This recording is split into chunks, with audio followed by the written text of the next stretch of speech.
Hey, what's up, guys? Welcome out to another episode of According to Kaz and Queen. And as always, I'm Kaz. And I'm Queen. And this is this little podcast of ours. These are conversations that happen between a husband and wife in the privacy of our own home that we bring to you guys. Sometimes to make you laugh, sometimes to make you think, to make you be introspective, but most of all, to open up the lines of communication between husbands and wives, girlfriends, boyfriends, friends and lovers, all of that good stuff.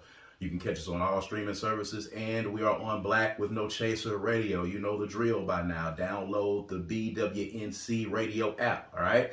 The Black with No Chaser radio app, all right? You can get it in the iTunes store, or you can get it in the Google Play Store. Do that as well. Check us out there. And of course, we are on all social media platforms. Make sure that you are following us, all right? We're on Facebook, Instagram, Twitter, TikTok, all of that. And of course, we are on YouTube. So make sure that you go to youtube.com/Brad Kamikaze Franklin, youtube.com/Brad Kamikaze Franklin. Check us out there. We appreciate you. Please subscribe. Hit that bell. Turn on those notifications, man. All right. Of course, you see my finger right here? I'm going to do two fingers. Like plow right there. All right. So make sure that you're checking it out. Go to that YouTube page right now. Go to that YouTube page and subscribe. And you can be tapped in with all of these great conversations that we have here. This is brought to you by the Kundi Collection. All right, www.kundicollective.com. Got on one of the shirts right now. This is one of our top sellers, if not the top seller. All right, ain't no genius like Black Mississippi Genius. You can get that at www.kundicollective.com. All right, make sure you check out those t-shirts, man. Make sure you check out all the great stuff that we have on that website, man. We've got a design for any state of mind. All right, represent your blackness or represent Mississippi. Make sure you do that by going to that website. And of course, we'll be talking about debate night. It's coming up really soon. We got a really special show that's going to be coming up real soon with some special guests, so y'all stay tuned for that. We're going to be talking about that. But of course, I know some of you are probably asking. I looked for you guys Tuesday night at 7 p.m. Looked for you guys last night. You weren't there. Well, there was some recovery that had to take place. We had a very busy weekend. My birthday, my born day, was this past weekend. And I had a plan in place for some celebrating. I had a game plan. I had it all mapped out. I had it scheduled out. You know, when you get to a particular age, you can't just recklessly go into the drinking and the partying.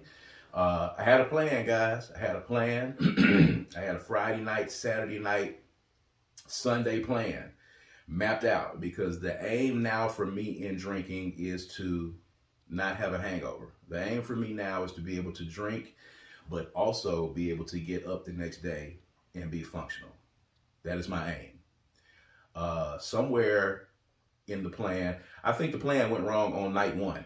Is what I think happened. I had no doubt about it. Had a very carefully laid plan together. Night one of the plan, it went off the rails in night one.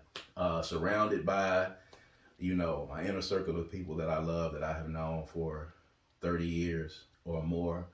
And you know, when we all get together, it's just like we haven't been apart. These are not people that I see or talk to regularly, but it's always love. And night one took me out of there. Started off with margaritas, and there were some shots in there, some good food and some laughter. And then once that happened, it just kind of snowballed. And I woke up on Saturday in recovery mode on day two, which was not the plan. I did, however, you know, take enough precautions. Had the BC, the water, got some sleep, all of that before we got to the day party. So I was able to recover to some level of decency for the day party. Got to the day party and did some more drinking. At the day party, felt the buzz come back again. Had myself a nap planned before we went to the party that night. I did a two-a-day, which is, you know, at this age, you don't really plan for the two-a-days. We had a nice little 3-hour stretch, I think it was, in between. And then we got up and we went to another party later on that night. I can tell you that in that 3-hour span, nothing that happened in that 3-hour span indicated to me that I was going to be able to make it for the last part of the evening. Nothing happening. There was nothing positive. There was nothing in that 3-hour span that said you're going to be able to make it to this party. But I was determined to do so because I'm a G. All right, I'm a player about mine, and I was determined to follow through on my plan. We got to the party. The music was good, by the way. Shouts out to my man DJ Finesse. I think that really contributed to me getting a little burst of energy. The DJ started bringing us shots. All right, started bringing us tequila shots. The DJ's intent was to actually make a fool of me in the club that night. That was his aim. I am an expert at this, though. My wife and I are veterans, and I am well known in my friend circles for throwing a smoke bomb. I'm well known. I'm a master of the smoke bomb and the disappearing act. We got to the second shots of tequila. I knew then that we were in dangerous territory at that point. I knew that if a third round came around, I knew that the next day I was not going to be any good at all whatsoever. After the second shot, the DJ went in and he did his thing. And turns out that we were able to throw that smoke bomb. So we threw that smoke bomb. Not we. Okay, well, I did. Threw the smoke bomb. Because I got the smoke bomb thrown on me. I mean, but you was with me. Yeah. You know what I'm saying? But it wasn't like a discussion. You was just like, all right, that's it. You was with me. I had to get up and leave. Well, tell me, how were you feeling at the time? Tell me how you were feeling. Oh, I crashed at the day party. I felt myself hit the wall at the day party on Saturday. But you was with me. You rode with me to the end, baby, like you always do. But clearly, we bit off a little bit more than we should have. Probably going forward, we may eliminate 2 of those 3 days. Well, I'm going to tell you what I think the issue is. I think there was so much focus on the sluggish, stomach achy, not feeling well, hangover part. Mm-hmm. We didn't want that, but we did not put a whole lot of energy into the part of the hangover that makes you feel fatigued. Yes, the dehydration. So we have to actually make sure that, because I didn't even take a nap in between. You were able to get like a 30-minute nap, but it wasn't a good one because I was asleep. Correct. So I didn't even get a nap, but I could have not gone to the night party. I could have missed that. I could have just not done that because I hit the wall at the day party. But I can imagine where you were. We've discussed this before. Where you were done at round 2, I was picking up steam. So I could have kept going as long as the shots kept going. Yeah, there's a thing with... But I probably wouldn't have got out of bed the next day. There's this thing with this marriage of ours. I don't know how it happens, but somehow tequila shots gives you energy. You could be down in a very mellow mood, and if you get a couple of tequila shots, it perks you up. 100% Patron. I've never seen anything like it. It's the 100%. Craziest thing that I have ever seen. So tequila brings you down. Liquor, well, I'm going to tell you. The white is okay. The brown brings you down. Is going to bring me down. It's going to make me belligerent, and then it's going to make me clown, and then it's going to bring me down. That's what it's going to do. So I try to stay on the vodka, and I try to stay on the clear liquors because for me, that's much easier to manage. And it's also easier on the calorie side too, as well. So I kind of stay in that realm. So if I stay in the vodka and cranberry realm and a couple of shots, it's cool. But the fatigue gets set in. Even drinking water, you still don't even realize how much the liquor does dehydrate you still. Even with you drinking water, because if you're drinking water in between, drinking water after every drink, drinking water after every shot, and you're still getting dehydrated, you still wake up the next day with that dehydrated Well, feeling. you were not drinking water after every drink and after every shot, and you weren't drinking enough. Taking a sip of water after a shot is not what you want to do. You got to down the bottle. Ladies and gentlemen, this is a tutorial for you guys once you get up there in age, for everyone who is 40 plus. And Hangovers 101. How to avoid them. How to avoid them. I remember a time when I could drink till 3 in the morning and all I needed was 3 hours of sleep. I'd drink till 3 in the morning and get up at 6 in the morning and go to work and feel fresh as a daisy. I remember those days. Yeah, because you were fresh. Your body was fresh. I was fresh as a daisy. And new. The last hangover that Not so much anymore. The last hangover that I had where I said I do not want another hangover like this again where I felt like I was going to die. My hangover lasted for like 36 hours. It was like a day. When it was almost that? 2 days. It's been a minute. Really? It's been a minute. It's been a minute. It traumatized me so bad I was like, I'm never going through this again. Because I got this thing about being able to get up the next day and be functional. And then, of course, Sunday was the day that I was going to dinner with you and the baby. And I wanted to be, up and fit for that because out of all the things that I did on my birthday weekend, I wanted that to be one where I was there and lucid and, good mind and spirit because I wanted to enjoy that time with you guys. But it was rough. It was rough getting through that Sunday. It was rough. Really? But yes, it was rough getting through that Sunday. Incidentally, I learned something. I talked to my guy, Ice Gree. Shouts out to my man, Ice Gree. I heard Cocky McFly, who's one of the hosts of Debate Night, by the way. I heard Cocky McFly talking about the liquid IV. You're familiar with this. Mm-hmm. I was talking to Greg, and Greg called me, and I was telling him I was trying to recover and rehydrate, and he started laughing. He was like, hey, man, you need to get you that liquid IV. I was like, I just heard somebody saying something about that yesterday. As a matter of fact, this was Monday. And he's like, you got to get that liquid IV. He was like, you put that liquid IV in your water, and you back in there. He was like, man, I had a hangover, and I felt horrible. I felt like I was about to die. Because he's about our age.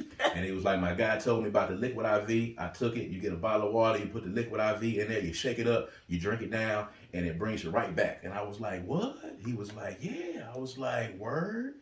He was like, yeah. So, we're going to get some liquid IV. Okay. I knew that at some point they were going to figure out a way to get you to recover from the symptoms of the hangover pretty fast. And damn it, science. It has done it. So liquid IV, wherever that is, CVS, Walgreens, whatever. This isn't a cheap plug for that, but we're going to get that liquid IV. That does not mean that I'm going to put myself in that position because I don't like it. I feel like I was made out of dust. I feel like at any point Thanos could have came through and snapped and I'd have just flew away. Well, half of your problem is that desire to get up and start the day early. Yes. See, I don't have that desire. You do not have that. I am cool with staying in the bed until my body says it's time to get up. You fight that notion. If you had stayed in bed until Sunday, you did pretty good, but I think you had already been up by the time I got up. Mm-hmm. But Saturday... That was the day I should have stayed in the bed. Saturday, you should have stayed in the bed a little longer, too. You got up and went to the gym. That's crazy. You dehydrated yourself even further. Friday I went. I didn't go Saturday and Sunday. I went Friday, so I didn't have to go Saturday and Sunday. So I didn't, but I did get up Saturday and started walking around. Your body has to have time to restore. For nothing. Absolutely nothing. And you just can't just lay in the bed. Just lay down. Lay down. Chill out. What you doing? What you rushing for? I gotta be honest with you. Sometimes it's hard for me to just lay there. That's manic. It's obsessive. I want to change it. I don't have the lounging skills. Do you think that lounging equals laziness? I have conditioned myself to feel like that. I've conditioned myself to not have idle time like that. Like if I'm It's up, not idle time. And then also you're actually doing something important. It's called rest. I got you. There's also the thing of the time that I have before the house wakes up. I be trying to take advantage of that too. You know what I'm saying? Yeah, I do on a normal basis, but in the case On the case of my birthday. yeah, Yeah, I get it. I can dig it. I can dig it. That's cool. That's cool. So, a couple of things. First of all, I saw somebody post this, and I think they are correct in this assumption that Brian McKnight is the supervillain that we want Jada Pinkett to be, and I believe that to be true. I think that he is a supervillain. I think that there is something going on there, and I want to defer to you in your skill set in this here. What is happening with Brian McKnight? He has changed his name to match his new baby's name, thus separating himself even further, or making a physical attempt to separate himself from the namesake of his son and his other kids. He has now changed his name to match the name of his baby. Now, what is wrong with him? Mm-hmm. I can't righteously say what's wrong with this man, but I can tell you some ideas that I have had. Somebody to put some roots on him. You think the lady put some roots on For him? those of you who don't know what that is, a jinx, a hex, something, voodoo, something like that. He is mentally detached, or something has happened that we're not privy to with his relationship with his son.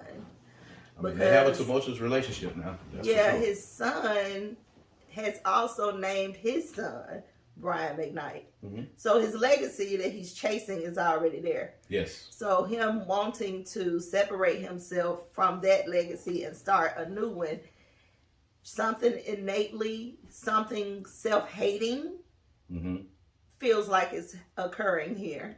I hope it's not something as simple as they want his money or he don't want to give them money or something like that, but it just kind of, that thought kind of entered my mind because it's really extreme. Like, you change your name for a new child with a new wife who is not black, I don't think. No.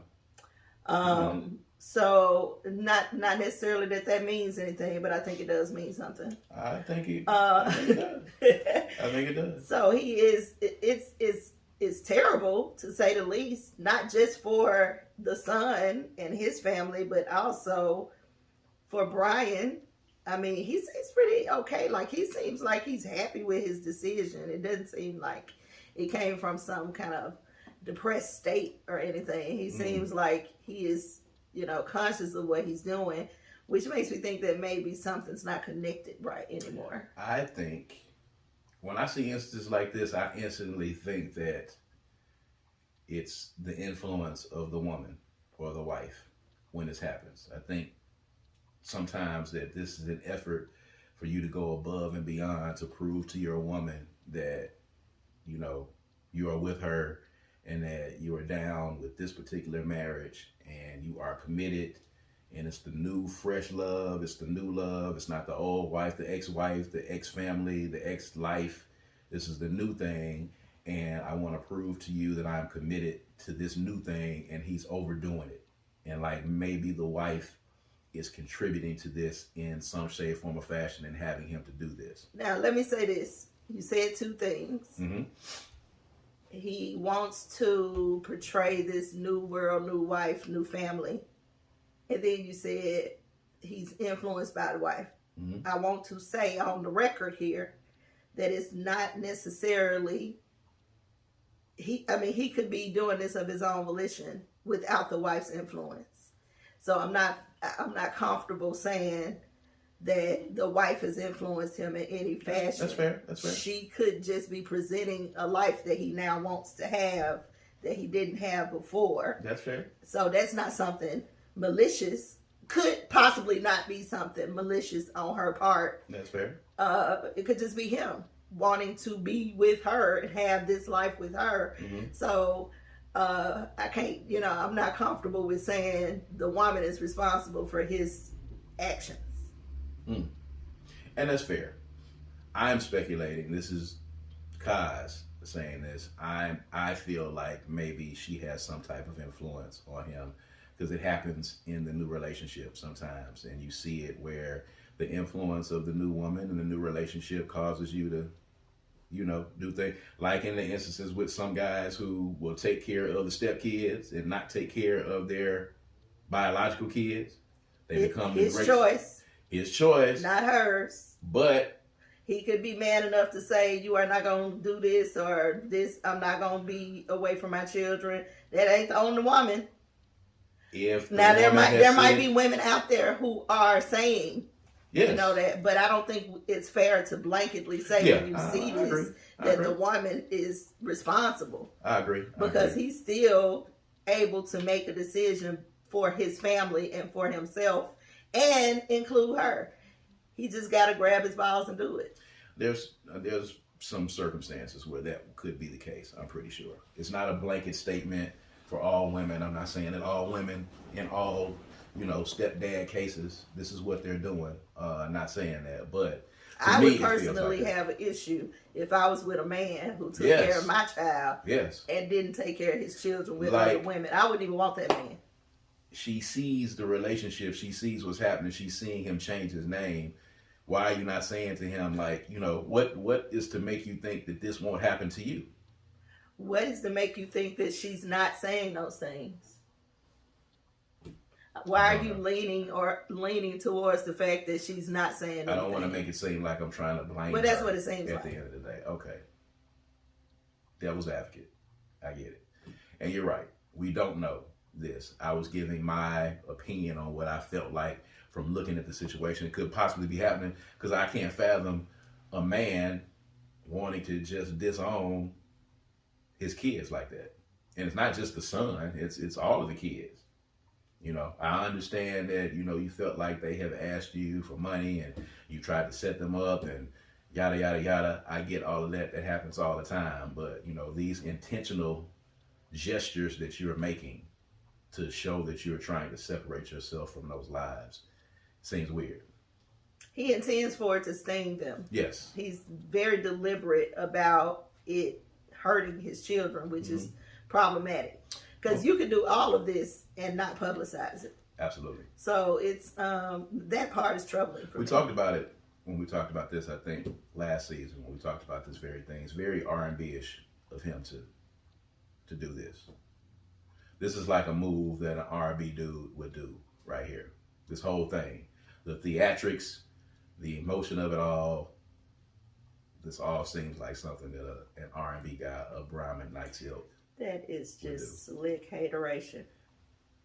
I think we both said this kind of in a sense. I might have agreed with you there. Yes, but it's a very R&B thing to do. Depends on how the conversation was going. I don't know. It's tough. It's tough to watch.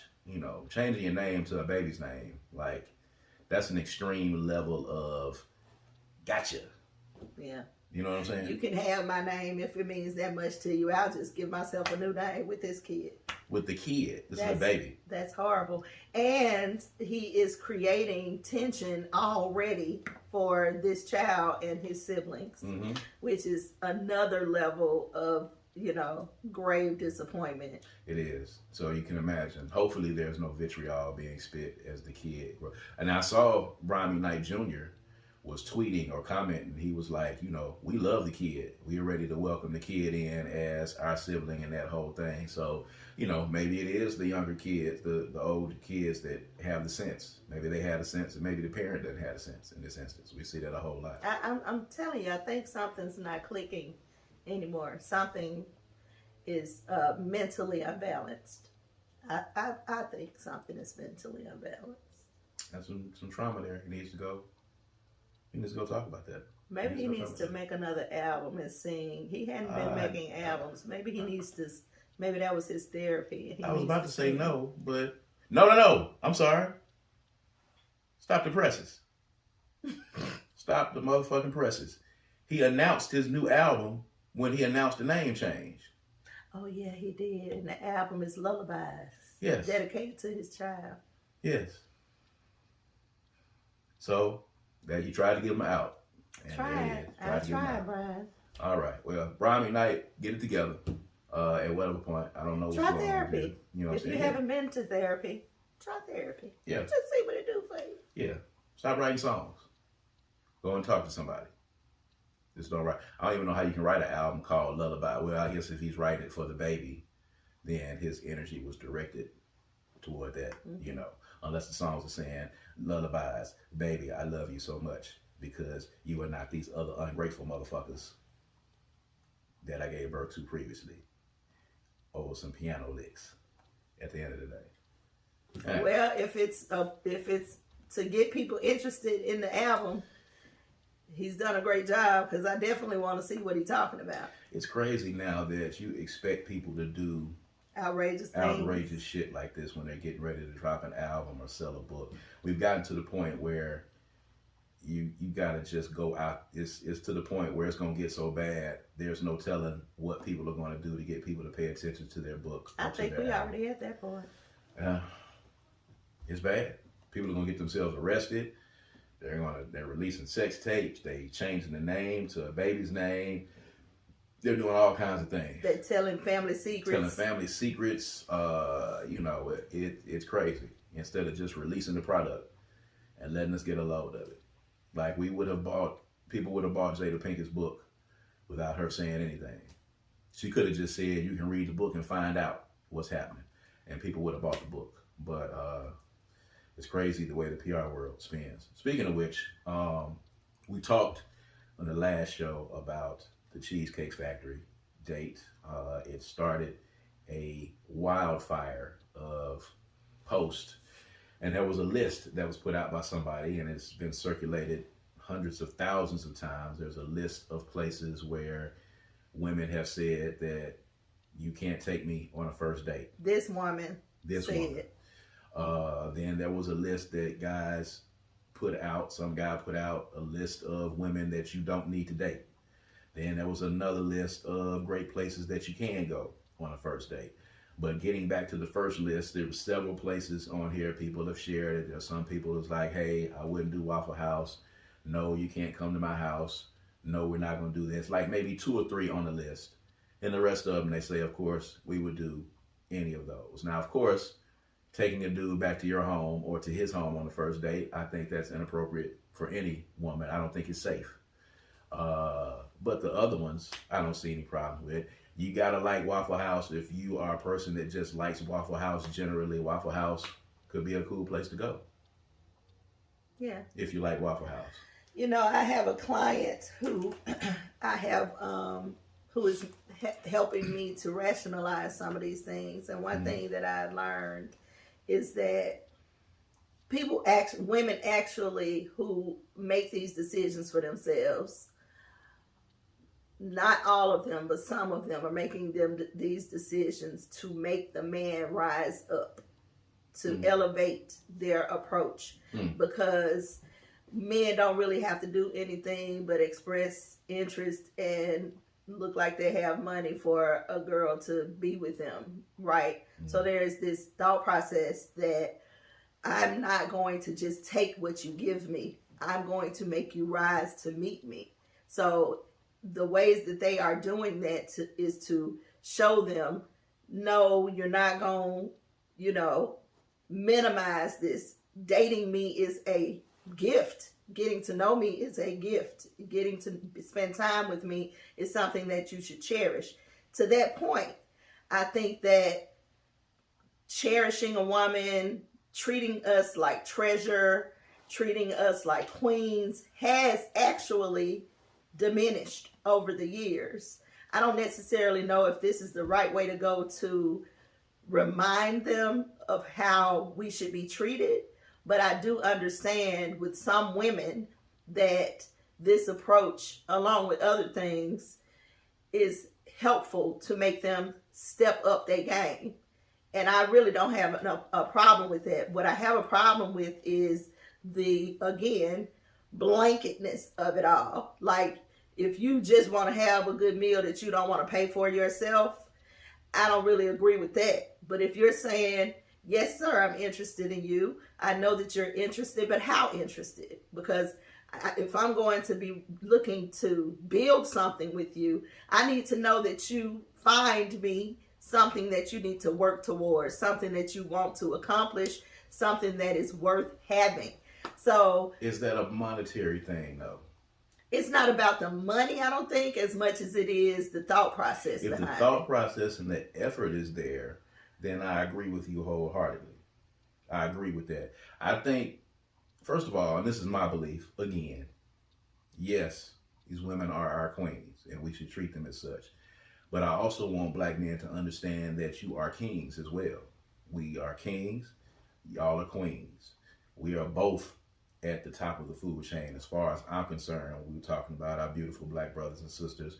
We should all be revered. The time that we spend together should be reciprocal all the way across the board. You treat the woman like a king, a queen. A woman treats the man like a king, and then they can go forth on whatever the royal path is that they're going on. And I don't think that that's necessarily a monetary thing. I get the effort part of it. But again, if you're dating with the intention of getting to know someone, then I don't think that the date has to cost a certain amount of money for you to be able to have that conversation. How do you know that the list is based on monetary value? What if the list is based on experience? What if the list is based on having something that's just us? Like, don't take me to the Cheesecake Factory where everybody goes for their first date, or where I went to with the last guy for my first date.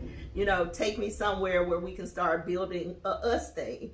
You know, that's cool. Who says that this list when it first came out, who said the list was based on, if you take me to the Cheesecake Factory, you ain't spending enough money? That, in my opinion, that's what the list is based on. You gave an entirely different spin to the list. That makes sense, by the way. But from where this list came from the original viral post, those places that are on that list by women are deemed as cheap places that you take people. You saw them say that this was. I didn't see them say that. I just see, that's what I'm saying. That mentality was placed there as it matriculated through social media. I don't know who started this list, but I don't know if that was her intention. Don't take me there because it's cheap. You know, I think like the girl that was in the video, she didn't even say why Cheesecake Factory wasn't suitable for her. She said she's too good for Cheesecake Factory. She's been on another show since then with the guy that she went out with. She looked too good for Cheesecake Factory. Yes. So what that meant was she was showing up as her queenly self. She wanted to go somewhere where she would be matched, where that energy would be matched for her. To your point though, where is that, sis? Like, where is that place? Mm-hmm. Do you want me to like take you to a mansion? Like, where is that place? Again, she didn't like that dude. She was not attracted to that dude. She wanted that dude to take her to a restaurant that she couldn't afford herself so that she could go and make some content out of it, or go and tell her friends, I went to this very expensive restaurant. She was going to eat on that dude's dime, and he was going to drop her off back at the house, and she was going to get out of the car and high five him and get out there and say goodnight, and was probably never going to call him again unless, of course, she wanted another meal. So in that particular case, yeah, she wanted to go someplace expensive. It wasn't even about liking this dude. I met an actually well thought out individual explain her position as it relates to the men elevating themselves. I thought the same thing. But now I understand that while there are women out there who are exactly what you're describing, I think and know that there are women out there who simply are saying, if you want to be with me, show me. Not because of the money. Some of these women had their own money. How was that? I'm confused at how was it showing you though? How is me taking you to this particular place and not taking you over here? How is that showing you that I want to be with you? I don't know, because I don't actually think this way.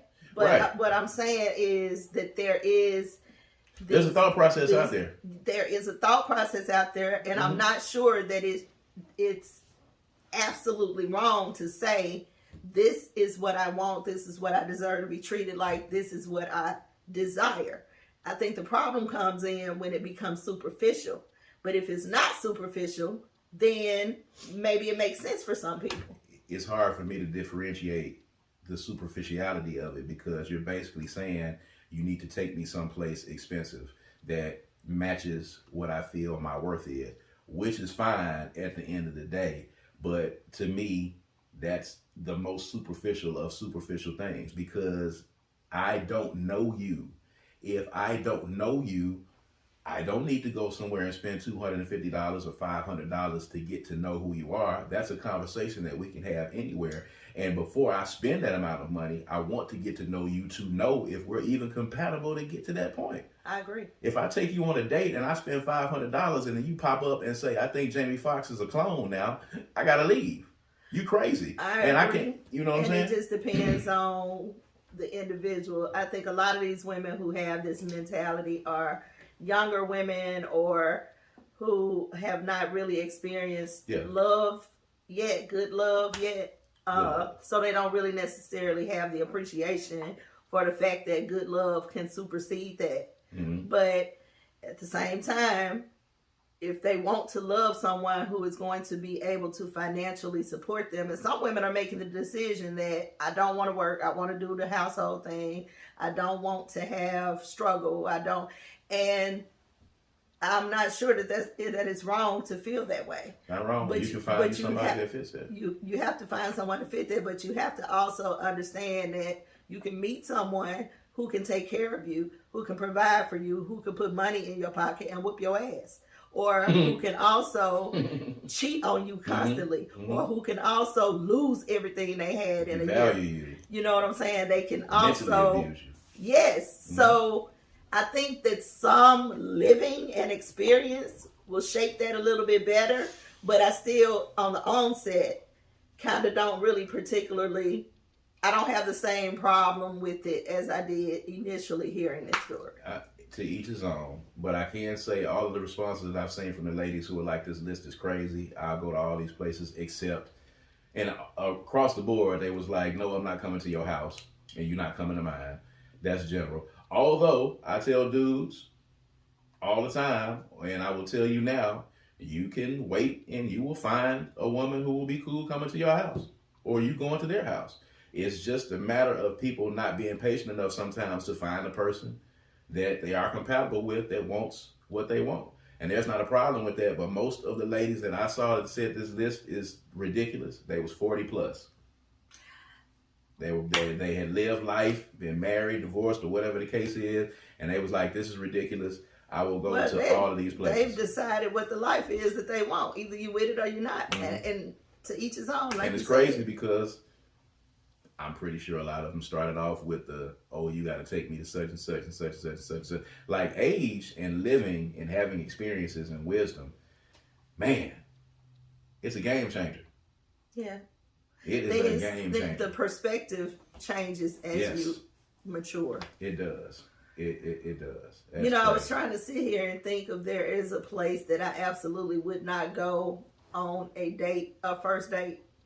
And there is not a place, I mean, if I was to decide that I didn't want to go to a place and it was a first date, it would be because I didn't want to go to that place, whether it was the second date, third date, period. Mm-hmm. I didn't want to do it, or I didn't want to go, or something like that. It wouldn't be because it's a first date. Mm-hmm. And I really believe that people should discuss where the first date is going to be, because both people are, equally invested into the date. So it shouldn't be, come pick me up and take me someplace so I can identify who you are based on where you take me. I mean, so ultimately, dating needs a one-on-one. Mm-hmm. People have forgotten how to date because people have these ideas about what they're dating for. And if you are not sharing that with the person you're going on a date with until you get in the car with them, eventually that's going to be problematic anyway. We were talking, and I think either one of us could even remember what we officially called our first date, you and I. That's because we spent so much time together before we actually went out together. We spent a lot, like it's crazy because we spent so much time together. The first time that we actually chilled and had a conversation. So there was the very first time, no, this was the second time. The first time I laid eyes on you, it was a 30-second blip. You were passing by me and my homeboy's crib. You passed through. You didn't even speak to me. You was on your way out the door. I was completely floored at how sexy you were. I went to the back and asked about you. He told me who you were. He said, no, you can't holler at her. And that was it. Didn't have any idea that I would run into you again. The second time was, of course, the time that I walked up to you. You were walking towards me, and I was like, it's her. In my head, I was like, I am about to shoot my shot right now. And the first thing I said to you is, will you marry me? And we struck up a conversation from that point. The end of the night was almost like Cinderella. You left. I couldn't find you. I was looking for you. Couldn't find you. Went up to the after party. Thought you were going to be there because people were up there. You were not there. I spent the time in the after party asking one of your friends where you were and subsequently trying to fight her off me. I was asking for you at the same time, which was hilarious. No, I don't ma'am. want you. No, I'm ma'am. asking you about your friend. No, which was funny. And then the second time, which was a few days later, ironically, after having not seen you for months, a few days later, running into you at the club, we went out in the car and we smoked and we talked. And that to me sticks in my mind as our first date. Let's go with that then. Pretty much. And then we spent pretty much every day together after that. And I don't think we even went on an official first date until much later. And We I don't even know jumped we from did. meeting each other to going together. Yeah, we went together pretty fast. We went together. We didn't know we were going together, but Yeah. we stopped dating other people. We started seeing each other every day, and we spent all of our time communicating and learning each other. We had rosters. We had rosters that we had to fire and release. Set the team free. Both of us had to do that at the time. Return to the world. Return to the world. And I can't even remember if we went to the movies or we went to the club or went out to eat. I can't even remember what the very first thing that we did that was a gesture of we finna go out. I can't remember what that was because we went from smoking and chilling in the car, having a conversation, getting to know each other, to spending every free moment together and then going together. And then it snowballed into everything else from there. I think our first date was actually with Rachel and Adrian when we went out. That was my first time meeting her. You wanted to introduce me to her. We went out to Bennigan's. I think that was our first date. That might have been. And by the list that's out now, a lot of people would say that that was not an adequate first date. But the first date, I guess then was the case was I was introducing her to my little sister. And my little sister was dating her now husband at the time, my brother-in-law. And this was my first time having my little sister to meet the woman who I was with to get her. But we had been together for yes, a long we've been together for a time, minute. months before that. So yeah, I thought it was a great first date. Some people would probably be like a double date shouldn't be the first date. Some people would say that. There's so many parameters that people put on things these days. It's just kind of live, crazy. good Lord. Live. And we're here now. Do what feels good. 14 years in, and we didn't even have an official first date that we can remember. I consider the first date to be us smoking a blunt in that car in the parking lot at the club. Felt like a date to me. Because what do you do on dates? You exchange information. You learn who you're dealing with. You have a good time. And what better place to do that than over a blunt? In a car. In a car. In a club parking lot. And here we are, ladies and gentlemen. So maybe y'all are overthinking this shit, really, at the end of the day. I think they are. You don't have to, I don't know. I don't know. You don't have to spend any money, take me to a certain place, have me dress as... In fact, if you tell me that for the first day you want me to wear a ball gown or I got to get all spiffied up for that makes me feel a little weird because... I got anxiety even just talking about that. Why, how I naturally show up, why is that not who you want today? Right. But that's just me, I realize that I might be in the minority on that. Strange thing. I want to come up as fully me as I possibly can. Can I do that in a dress and some heels? Sure. But if you asking me to be comfortable so that we can put our attention on what's important, which is getting to know each other, I want to show up as the most comfortable version of me. And as your real self, your true and authentic self, yeah, which is most important. So real quick, before we get out of here, you are an officiant. For those who don't know, if you are listening to this and you're watching this, my beautiful bride is an officiant, so she can marry you. And you are going to be officiating a wedding coming up. Just talk about what that feels like real quick. By the way, I think that's really cool. You have the ability to form a union between two people, and what your experience has been doing that real quick, because you're going to be doing that in just a few days, by the way. I take it very seriously. I consider myself to be a love ambassador, for good love.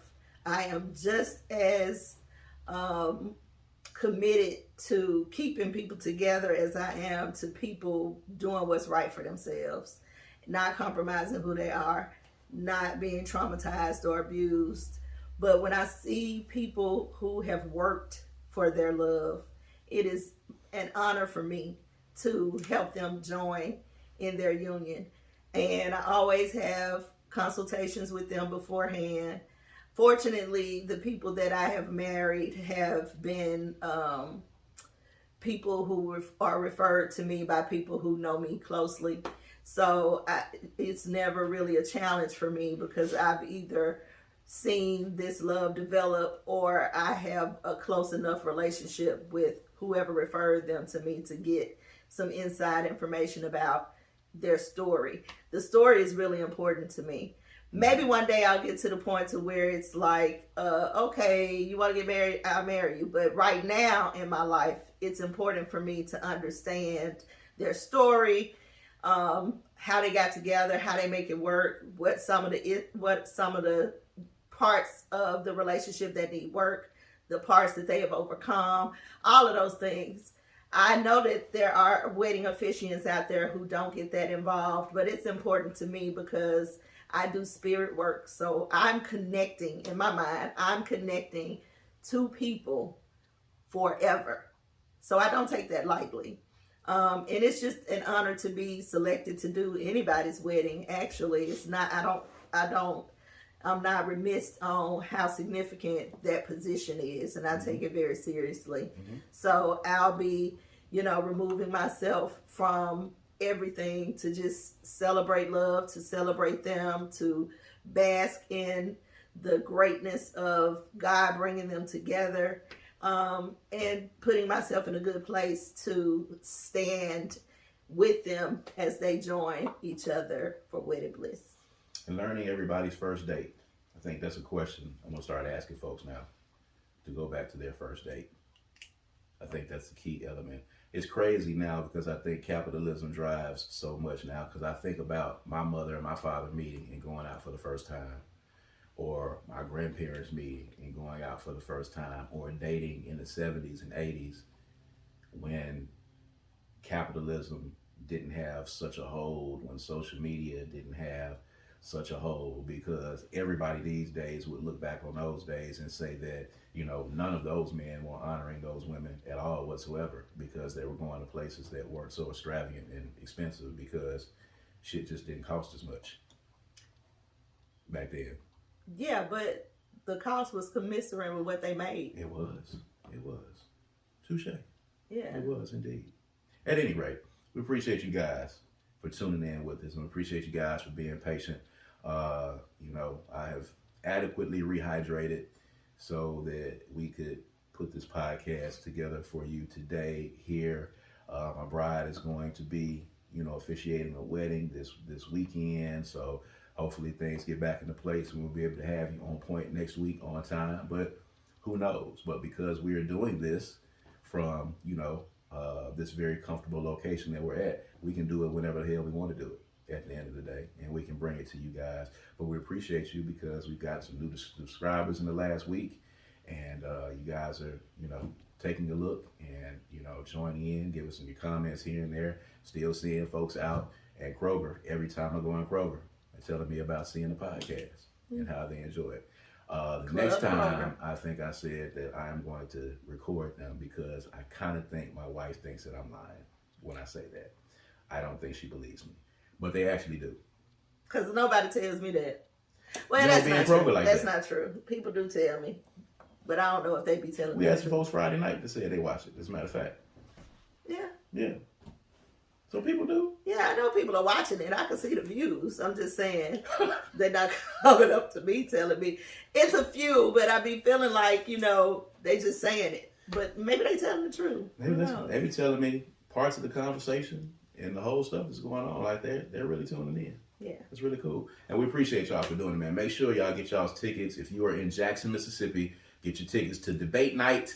It's going down November the 24th. We got some really cool episodes that's going to be coming up real soon. Ourselves, according to Kaz Queen, the Vibe Controllers, Melanie Sanders, P in the Jar. We're going to be at Center Stage in Jackson, Mississippi. You're going to see what we do on this podcast, the Vibe Controllers. We're going to be doing it live in front of a live audience in the venue. It's a live, interactive, in-person social experience with libations, live music. We're going to have some grown folks talk. It's going to be really cool, something new. And we're going to be taking it on the road. So make sure y'all check that out. Make sure you go to Debate Night on Facebook. It's Debate Night on Instagram as well. And the YouTube page, Debate Night YouTube page. You'll see some very cool promo that we got there. We had a really dope photo shoot. And you've been seeing those pictures. The official flyer is out as well. So make sure y'all go check it out, man. It's going to be a really cool night. All right? So at any rate, we're going to get on out of here, man. We appreciate you guys for tuning in with us. As always, I'm Kaz. And I'm Queen. And this is According to Kaz and Queen. We're going to see you guys next time. Peace and power. Peace.